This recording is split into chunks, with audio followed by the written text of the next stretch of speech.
Hey,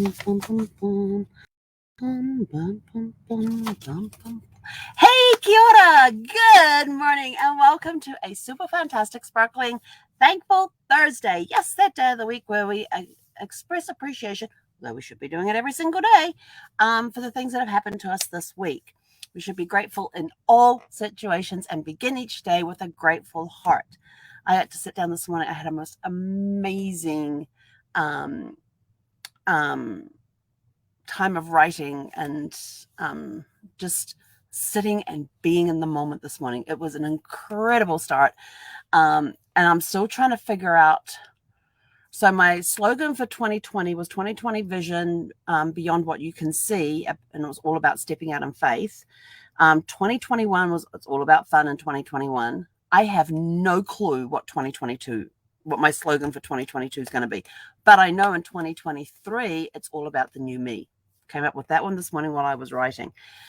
I need inspiration for 2022 to decide what my catchphrase of the year is going to be. So if you have any suggestions, I'm open to them. Like I said, I've already got 2023 planned out, and I've already written about 2023 where the butterfly comes out of the cocoon. So it's undergoing changes, and all those seeds that I've planted are going to be coming to harvest. And so 2022 is going to be an incredible year of change, but I'm not sure how to get that in a slogan where to and whatever rhymes.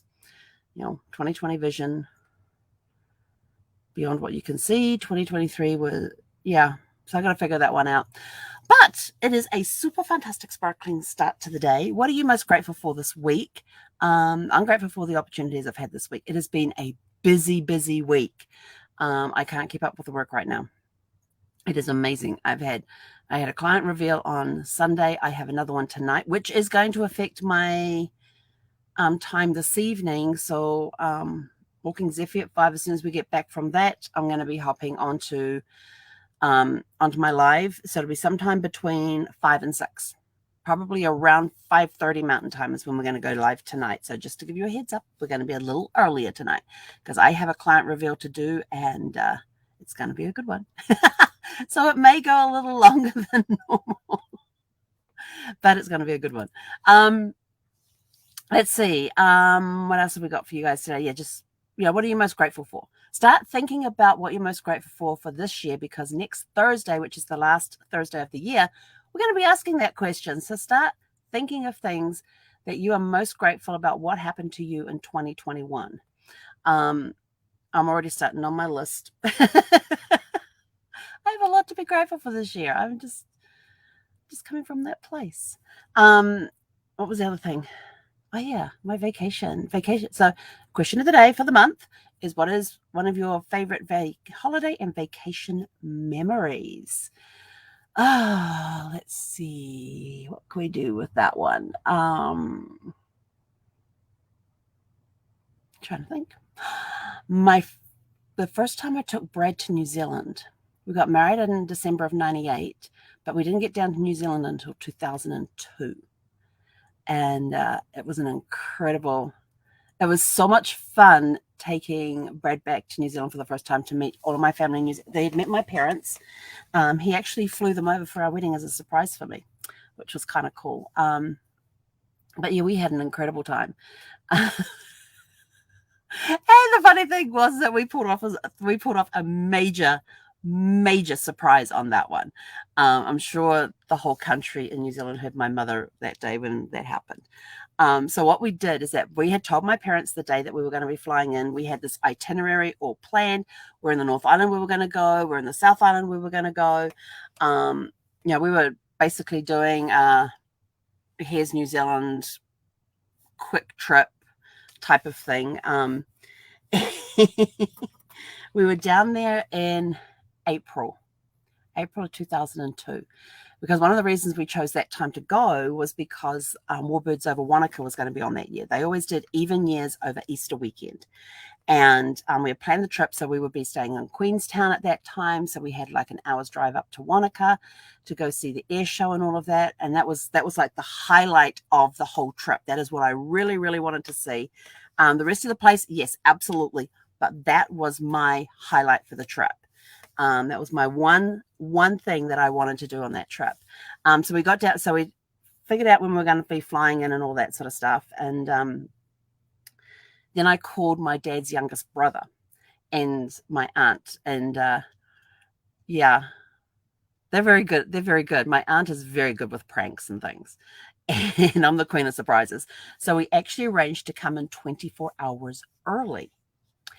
And we knew because my parents had already told me, oh, we're going to be driving up to Auckland on this day. We're going to be staying at this hotel, which is 10 minutes to the airport, blah, blah, blah, blah, blah. And then Anthony and Megan are going to be there. Anthony's my youngest brother, and his then partner, Megan, was going to be there with their 3 kids. And I hadn't seen Jacob and Caleb, who are my 2 oldest nephews, in a while. And I had never met Tanisha, who was almost 2 at the time, my niece. And so we had our bags packed. We had all the gifts in the bags, and we knew not to wrap them. And so we arranged with my aunt and uncle to come in. And then I called the motel where my parents were going to be staying. And I explained to them, I said, because this was one of their favorite motels to stay in Auckland. And and Mum says, oh, we called the motel and we tell them that we need what's going to be happening. So they've given us this big room, and the room was actually a house because it was 2 bedrooms. It was 2 bedrooms, 1 bathroom, living room and kitchen. Living room, dining room, kitchen. It was a house. And then they had the other units sort of across the road from that. So this one sat by itself up on this little hill. Oh, I remember this day like it was yesterday. And so when I found out what the name of the hotel was and what dates they were arriving, I then called the motel and spoke with the owners, because in New Zealand, motels are usually mum and pop owned. And I explained to them who I was and the fact that I was coming in 24 hours early to surprise my parents, who was going to be staying there for however many nights they're going to be staying there. They were arriving that day, and we wanted to surprise them. So could we have a room for the evening, for that night that we were coming in? And the guys, because we knew that my brother and his partner and the grandkids and the nieces and nephews were going to be staying with my mum and dad in the same unit.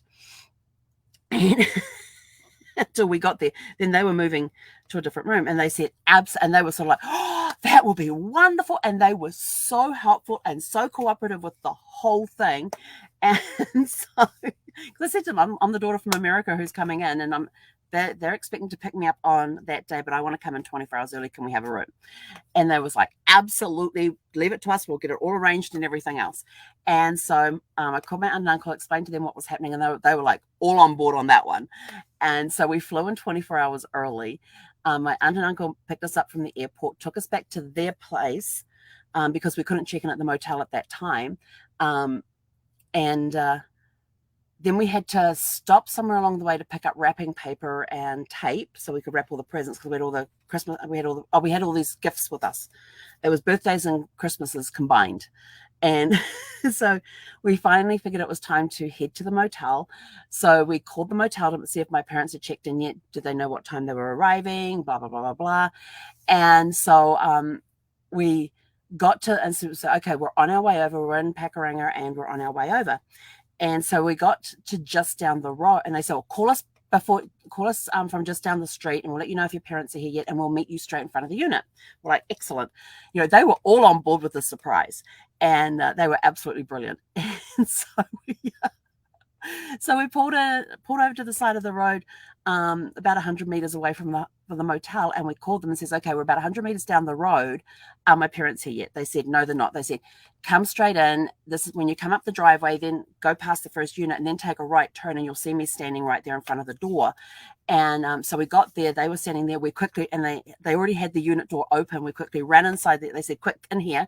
So we quickly ran inside the unit, and our unit was on an end piece, and there was a side window there, and if we opened up that window, we could see where my parents were going to be, because they were across the road and up on this little hill. And so we were shuttered inside, and I said, and did my uncle leave? I think my uncle left at that point. Well, anyway, my aunt and I sat there and wrapped presents while Brad went and had a shower and got changed and all that, and then I went and had a shower and got changed. And We had so much fun. And then we heard a car, and I went and I peeked out the curtains, and they were like, "Get away from the window." I says, "No, it's okay. I'm just peeking." And we watched my parents pull up and unpack everything and take it all up inside and everything else. And then we watched my brother arrive with his partner and kids. And so it's like everybody's in place. And my aunt and uncle had actually somehow worked out how to be invited for dinner that evening to have dinner with my parents at the motel unit. And they took care of that portion of it. And so they then left to go over to the unit, and Brad had the video camera ready.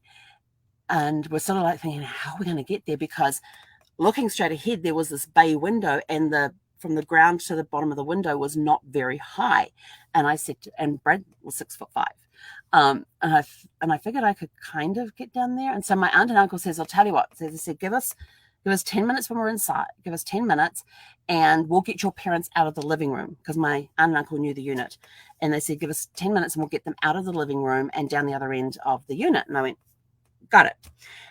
And so it came time to go. So we go up the little steps, and then I ducked down and like literally crawled. Brad's behind me with the video camera, got this whole thing on video camera. We get around to where the door is, and then I open the door and go, "Surprise!" And my aunt goes, "They're down that way." And so I go running down the hall. Brad's behind me. The next thing, and I walk in the room and I go, "Hello." And my mother screamed, "What are you doing here?" After the shock wore off, of course. And so all hugs and kisses and everything around. Then we went back down to the living room area where I got to hug and kiss my brother and his partner and my nephews and niece and all that sort of stuff. And my oldest nephew, what was he at the time? This was 2002. He was about 8 at the time, I think he was. I'm trying to remember. And he looks at me and he goes, "What are you doing here?" He says, "I wanted to go to the airport to meet you at the airport." And I turned around and said, "Well, we got on the plane and we told the pilot that we had some very important people waiting at the airport to greet us. And could he, just step on it and get us here a lot faster?" So he did. My nephew stood up, puts his hands on his hips and looks at me and goes, "Yeah, right." We all cracked up laughing. But we had a great time. We ended up having fish and chips for dinner, which my first meal in New Zealand, I always wanted fish and chips with LMP, and LMP is lemon and Pyroa, and Pyroa is the spring, is the place where they get the water from to make soda drink of, and they just add, it's basically spring water from Pyroa with some lemon in it, and it is really yummy, really refreshing. Absolutely love it. You can't get it anywhere else. It's world famous in New Zealand. That's their slogan, world famous in New Zealand. And so we ended up having fish and chips that night and having a blast. And we brought over the gifts that we had for the nieces and nephews and stuff, and had them, and they got to unwrap all their presents and things. But we had a really great first night in New Zealand. And that's all I have time for to tell you about that trip. So you'll have to tune in to hear the rest of the stories about that trip. But that was our first night in New Zealand. We arrived 24 hours early. Unfortunately, I upset my nephews because they really wanted to go to the airport to meet us, and were highly upset about the fact that we'd come in early and robbed them of that opportunity. But they were good sports about it, especially when the gifts came out. But anyway, so that's it from me for today. Go out, have a super fantastic, sparkling, thankful Thursday, and we'll catch you online this evening around 5:30 p.m. Mountain Time, because I do have a reveal with a client this evening at 6 p.m. Mountain Time. So we're going a little earlier on the site on tonight's one. So have a super fantastic, sparkling day. Hei konera.